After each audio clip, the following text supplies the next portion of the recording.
경제 이슈와 상식이 궁금하시다면 경제 유캐스트 오디오로 듣는 키워드 경제. 안녕하세요. 경제 유캐스트 윤 기자입니다. 지난 에피소드에서는 구글의 현재 매출 구조에 대해서 알아봤습니다. 역시나 온라인 광고가 구글 매출의 가장 큰 비중을 차지했죠. 유튜브나 구글 플레이 매출은 제 생각보다는 많지 않았어요. 그리고 다른 신사업들은 여전히 돈을 많이 번다고 말하기는 어려웠죠. 이번 에피소드에서는 구글의 미래에 대해서 알아보겠습니다. 온라인 광고 매출은 계속 잘 나올지, 미래의 구글을 먹여 살릴 사업은 클라우드나 자율주행이 될지, 아니면 글로벌 대표 테크 기업의 자리를 빼앗기게 될지 말입니다. 구글의 신사업도 중요하지만 가장 중요한 건 구글의 광고 매출은 계속 성장할 수 있을지가 아닐까 싶어요. 신사업이 의미 있는 수익이 날 때까지 계속 투자를 하고 구글을 유지할 수 있는 돈을 벌어야 하니까요. 구글의 전체 매출 비중의 흐름을 보면 구글의 온라인 광고 비중은 조금씩 줄어들고 구글 기타 부분이 조금씩 증가하고 있습니다. 그리고 구글 클라우드 매출도 증가하는 모습을 볼 수 있죠. 구글 광고 비중이 줄어든 건 광고 매출이 감소한 건 아니고 다른 분야의 매출이 지속적으로 증가한 덕분으로 볼 수가 있어요. 구글 광고 매출 규모는 여전히 성장하고 있죠. 다만 구글 온라인 광고와 전체 광고 매출 성장률은 2018년부터 2020년까지 하락한 걸 볼 수 있어요. 유튜브 광고가 연 30%대씩 성장을 하는데도 전체 광고 매출의 높은 성장을 이끌지는 못했죠. 하지만 2021년 상반기를 보면 구글 광고 매출이 전년 대비 40% 이상 급성장했습니다. 2020년 팬데믹 초반엔 기업들이 온라인 광고를 적극적으로 하지 않았다가 그 이후에 다시 온라인 광고를 적극 집행했던 것으로 보여요. 지난해와 올해 온라인 광고의 특수성을 감안해야 할 것 같습니다. 특수성을 제외하고 2019년까지만 본다면 구글은 온라인 광고 매출만 보고 손을 놓을 수 있는 상황은 아니죠. 구글의 온라인 광고 매출이 예전처럼 급성장하는 상황도 아니고 광고 외에 클라우드와 다른 기타 사업은 여전히 적자 상태이기 때문이죠. 또 온라인 광고의 많은 부분을 차지하고 있는 온라인 쇼핑, 리테일 광고는 온라인 쇼핑 전문 플랫폼인 아마존과 소셜미디어를 통해 광고를 집행하는 페이스북의 성장을 무시할 수 없습니다. 시장조사 업체 이마케터에 따르면 미국 온라인 광고 시장에서 구글 점유율은 2019년 31.6%에서 2020년 28.9%로 감소했어요. 반면 같은 기간 아마존과 페이스북 등 주요 경쟁사 점유율은 2에서 3%씩 상승했죠. 다음은 신사업인 클라우드, 자율주행, 헬스케어에 대해서 보겠습니다. 구글은 자율주행 자회사 웨이모를 통해 자율주행 연구개발을 하고 있어요. 미국 애리조나주에서 일반인을 대상으로 운전자가 없는 택시, 로보택시를 서비스하고 있습니다. 하지만 아직 완전 자율주행은 아니에요. 운전자는 없지만 사람이 컴퓨터 시스템을 통해 로보택시를 계속 모니터링하고 있죠. 아직 이 사업을 통해 돈을 벌고 이익을 낼 수 있는 수준은 아니라는 의미입니다. 자율주행 시장에서 웨이모가 어느 정도 위치해 있는지 볼게요. 현재 자율주행 시장에서 제일 선두를 달리고 있는 곳은 웨이모와 테슬라가 꼽히고 있어요. 자율주행을 위해서는 여러 복잡한 기술들이 필요하지만 제가 보기에는 가장 관건은 도로 위와 자동차 주변의 사물과 사람을 어떻게 인식하고 처리하느냐예요. 이게 생각보다 쉽지는 않은 일입니다. 도로 위에서 언제 어떤 일이 발생할지 예측하기 어렵고 사고가 나면 사람 생명과 직결되기 때문에 약간의 실수나 에러도 용납될 수는 없죠. 기업마다 도로 위 장애물을 인식하고 처리하는 방식은 조금씩 다릅니다. 가장 대표적으로 테슬라와 웨이모를 비교해 볼 수 있는데요. 테슬라는 카메라를 통해 시각 정보를 얻어서 인공지능으로 처리하고 웨이모는 고정밀 GPS와 라이다 센서를 통해서 정보를 얻어서 인공지능으로 처리를 합니다. 현재 업계에서는 라이다보다는 카메라를 통한 시각 정보 수집 기술이 더 우세한 걸로 보고 있는데요. 아직 양쪽 다 기술이 완성됐다고 볼 수는 없을 것 같아요. 또 카메라나 센서를 통해 받아들인 정보는 AI를 통해 처리를 합니다. AI는 고품질의 방대한 양의 데이터를 분석, 처리하는 게 중요한데요. 데이터 양이 많을수록 다양하고 많은 학습을 할 수 있어서 다양한 경우의 수를 잘 처리할 수 있게 되죠. 특히 특정 프로세스가 정해진 반복된 업무가 아니라 다양한 변수들이 시시각각 등장하면서 실시간으로 일을 처리해야 하는 자율주행은 더욱 인공지능 AI의 역할이 중요할 겁니다. 웨이모는 자율주행차 1000여 대의 실제 도로 주행을 통해서 차량 주행거리가 3,200만 킬로미터를 넘어섰다고 알려졌는데요. 테슬라는 판매하는 일반 차량에도 자율주행 모드를 적용해서 차량 주행 데이터를 수집하는 양이 훨씬 방대한데요. 2020년 1월 자율주행 시스템으로 실제로 수집한 총 주행거리는 48억 킬로미터가 넘었다고 합니다. 웨이모도 다른 자율주행 기업보다는 많은 양의 데이터를 수집하긴 했지만 테슬라보다는 부족해 보여요. 그래서 자율주행은 테슬라가 더 낫다고 보는 전문가의 시각이 많은 편이긴 합니다. 더군다나 지난 4월 웨이모의 존 크라프칙 CEO를 포함한 경영진이 퇴사를 하면서 구글의 자율주행 기술 개발이 지지부진한 것 아니냐는 의구심이 높아졌어요. 또 웨이모의 기업 가치는 2018년 1,750억 달러에서 2021년 현재 300억 수준으로 쪼그라들었죠. 이러한 상황에서 웨이모가 실질적으로 이익이 나는 기업으로 전환되기까지는 아직 한참 시간이 많이 걸릴 것으로 보입니다.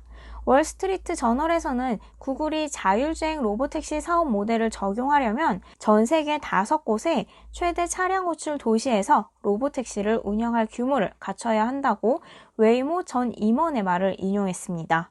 그리고 자율주행 차량의 장비 비용을 낮춰야 수익을 낼 수 있을 것으로 봤는데요.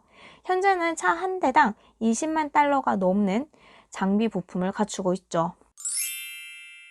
다음은 클라우드 시장입니다. 클라우드 시장은 일상과 기업 경영의 많은 부분이 온라인화되면서 앞으로도 계속 성장할 시장이에요. 현재 시장 점유율 1위가 아마존의 AWS, 2위가 마이크로소프트의 애저, 3위가 구글 클라우드 플랫폼이에요. 구글은 클라우드 시장에서 후발주자이고 1, 2위와도 점유율 차이가 큽니다. 구글의 점유율은 2020년 기준으로 10%를 넘지 않았어요. 점유율이 조금씩 상승하는 추세이긴 하지만 애저가 무섭게 성장한 것에 비하면 성장세가 무섭진 않은 정도죠. 클라우드 3사의 특징을 간단하게 살펴보면 AWS는 막강한 선점 효과가 있습니다. 가장 먼저 시작한 만큼 운영 노하우와 높은 기술력을 갖고 있죠. 전 영역에 걸쳐 가장 안정적이고 다양한 서비스를 제공하고 최고 수준의 자동화, 확장성을 갖췄다고 평가를 받고 있습니다. 애저는 마이크로소프트라는 기업 자체가 강점일 수 있는데요. 전 세계 많은 기업들이 마이크로소프트의 소프트웨어와 SQL 플랫폼을 사용하기 때문이죠. 온프레미스 통합 구현이 가능하고 아무래도 마이크로소프트가 많은 기업들을 상대해 왔기 때문에 대기업을 상대하는 노하우가 있죠. 구글은 오픈소스 및 개발자 친화적인 환경, 그리고 AI 빅데이터 분석 플랫폼 원천 기술을 보유하고 있는 강점이 있어요. 구글도 다른 기업에 비해 기술력이 결코 뒤처지지는 않고 투자 여력도 있음에도 왜 발빠르게 클라우드 시장에 대응하지 못했는지는 의문이긴 합니다. 구글이 그동안 기업 대상 서비스를 한 경험이 적기 때문에 대기업에 대한 지원과 대응이 부족하다는 분석도 나와요. 그래도 구글 클라우드의 매출은 꾸준하게 증가하고 있고 점유율도 조금씩 확대하고 있습니다. AWS가 아마존에게 높은 이익률을 안겨준 것에 비해 구글 클라우드는 아직 이익을 내지는 못하는 상황이죠. 헬스케어 시장도 살펴보겠습니다. 대부분의 빅테크 기업들이 헬스케어 시장에 눈독을 들이는 것처럼 구글도 마찬가지인데요. 구글은 2015년 헬스케어 계열사 베일리를 독립분사했으며 베일리는 질병 진단, 치료, 의료기기 개발 등 헬스케어 전반에 대한 연구 개발을 진행하고 있죠. 2018년 알파벳의 자회사로 설립된 구글 헬스는 딥마인드의 의료사업 부분인 딥마인드 헬스를 흡수해 암과 같은 주요 질병 진단 능력을 갖춘 AI를 개발하고 있습니다. 2013년 설립된 구글의 칼리코는 노화의 근본 원인을 찾아서 인간의 수명을 연장한다는 목표를 갖고 연구 개발을 진행 중이에요. 구글은 향후 미래에 헬스케어 분야 시장이 확대될 것으로 보고 뛰어들었죠. 하지만 자율주행처럼 여전히 갈 길은 멀어 보입니다. 인간 생명과 노화에 대한 비밀을 찾아내는 것이 쉽지 않기 때문이겠죠. 그리고 의료 분야는 규제가 많고 민감한 개인정보를 다루기 때문에 의료 데이터에 기술 기업이 직접 접근하는 것도 쉽지가 않습니다. 최근 구글이 헬스케어 사업을 축소하는 것이 아니냐는 추측이 나오기는 했었는데요. 지난 8월에 포브스가 구글이 헬스케어 사업부를 해체한다고 보도했기 때문이에요. 구글 헬스케어 사업부 대표였던 데이비드 파인버그가 헬스케어 IT 업체 서너 대표로 자리를 옮기기도 했죠. 구글 측은 헬스케어 총 사업부를 해체하고 진행 중인 프로젝트는 관련 업무를 담당하는 사업부가 맡는 방식으로 운영한다고 밝혔습니다. 헬스케어 관련 기술 개발이 쉽지 않은 건 사실입니다. 2013년부터 2017년까지 구글은 186건의 헬스케어 관련 특허를 출원하고 콘택트 렌즈로 당뇨 등을 확인할 수 있는 기술과 딥마인드가 AI를 통해 단백질 비밀을 푸는 기술 등 여러 프로젝트를 진행해 왔지만 사업화로 이어지진 않았죠.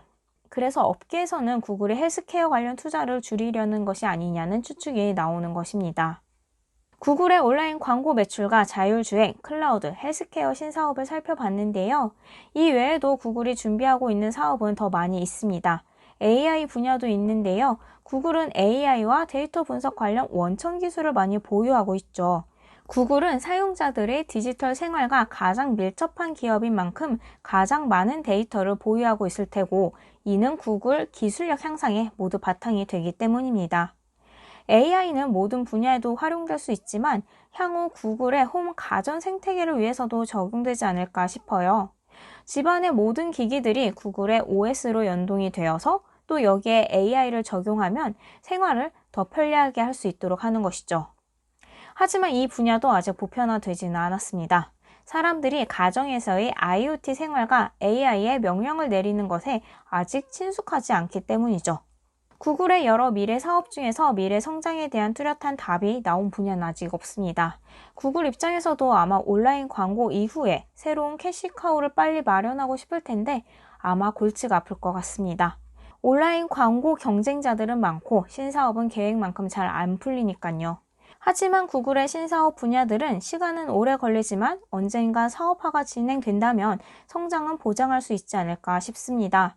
구글이 처음 유튜브나 안드로이드를 인수했을 때도 다들 부정적인 시각으로 평가했지만 유튜브와 안드로이드는 지금의 구글 생태계를 만드는데 일조한 서비스들이죠.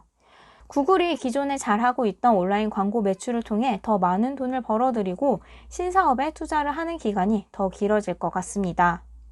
구글이 유튜브 수익 창출 강화, 구글 플레이 스토어 앱 내 결제 강제 시도, 구글 포토 유료화 등 수익화에 나선 것도 그러한 이유일 것으로 예상해 봅니다. 신사업에서 무언가가 하나 터지기 전까지 구글의 온라인 광고 사업은 계속 버틸 수 있을지를 주의 깊게 봐야 할 것 같고요. 저는 가능하지 않을까 조심스럽게 예측해 봅니다. 오늘 준비한 내용은 여기까지입니다. 오늘도 들어주셔서 봐주셔서 감사합니다. 여러분의 구독과 좋아요는 큰 힘이 됩니다.